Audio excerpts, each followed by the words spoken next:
Good morning and welcome to our webinar covering the EBEWE Service Provider Directory.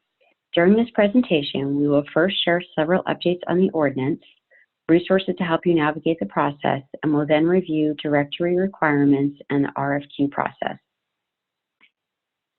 My name is Renee Daigneault. I'm the Program Operations Manager for the LA Better Buildings Challenge, and I will be walking you through the content today.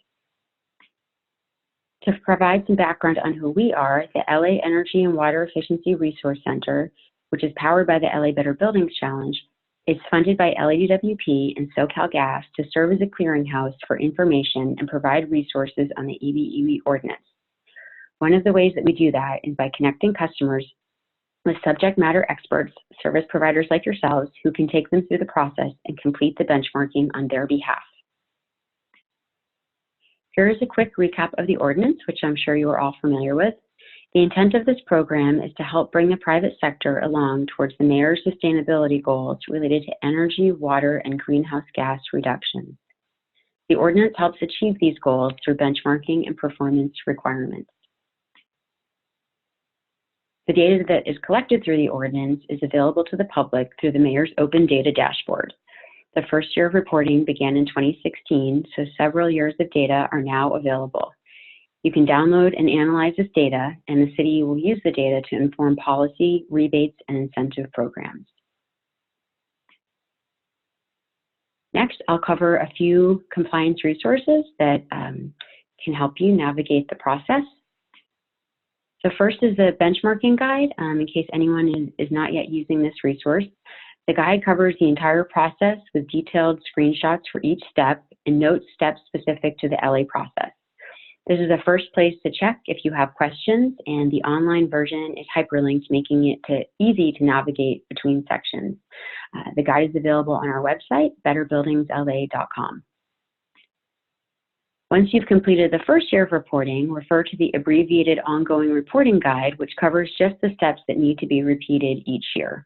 This guide is also available on our website.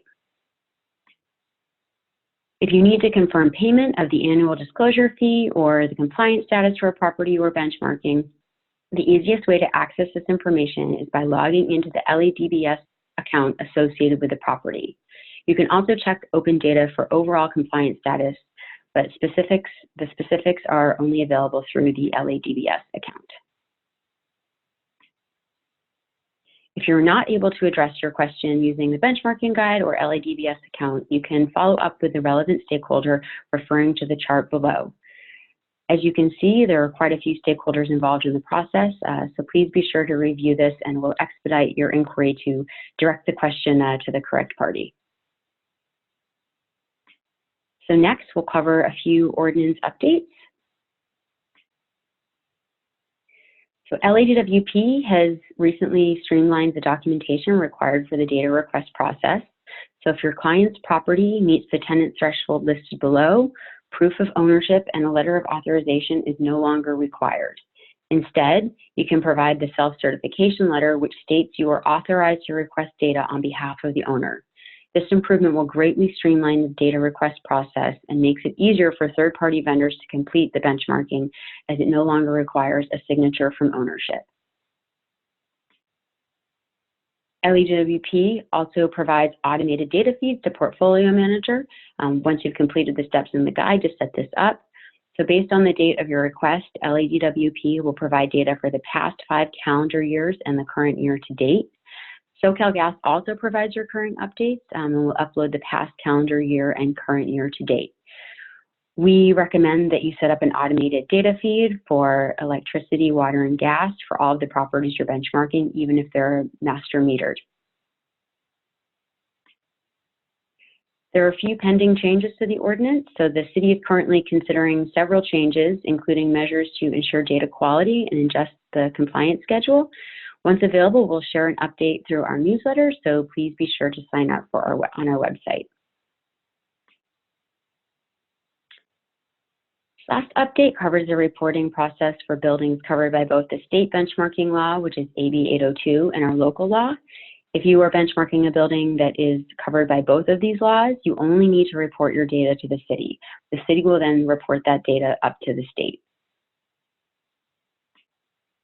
That sums up our update, so now we'll move on to the RFQ overview. As I noted, one of the resources that we offer is the Directory of Service Providers.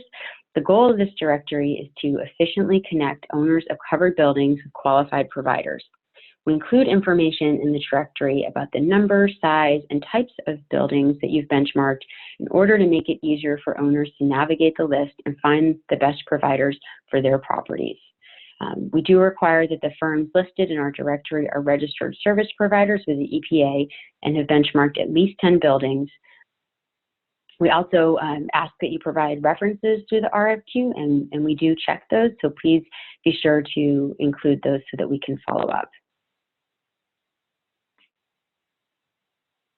So reviewing the schedule here, the RFQ is now open. It will close on October 15th. Once the RFQ closes, we will review your information, and qualified firms will be invited to complete an assessment or quiz. The assessment is meant to demonstrate your familiarity with the benchmarking requirements in the ordinance, the compliance resources, and the reporting process. After you complete the assessment, we will follow up with you to let you know how you did, and firms who meet the qualification requirements and pass the assessment will then be added to the directory. We'll be updating the directory and posting it on our website by November 15th, and this ensures that we have an updated directory with current contact information as owners receive notification letters in December and begin planning for next year's compliance. So once you are listed in the directory, we will reach out to you annually to update any contact information that may have changed, as well as details related to the number and types of properties you've benchmarked. If some of the ordinance requirements are in flux, we will ask that you complete the assessment to remain listed. This just helps us ensure that the listed firms are current on ordinance requirements and that the directory contains the most updated information regarding contact information, as well as the number and types of buildings that you've benchmarked.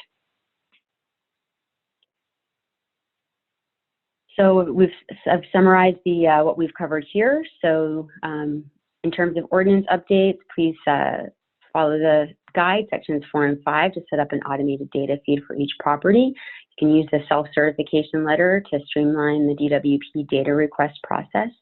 And the benchmarking guide is the first place to go for questions. Then if your question is not addressed there, reach out to the correct contact. Please complete the RFQ by October 15th. We'll reach out to qualified firms with the link to the assessment on October 21st, then they'll have until October 31st to complete that. Qualified firms who successfully complete the assessment will be added to the directory, and then the directory will be posted on our website by November 15th. If you have any questions, please do contact us. You can reach us by email at benchmarking@betterbuildingsla.com. This concludes our presentation. Thank you for joining, and please do reach out with any questions.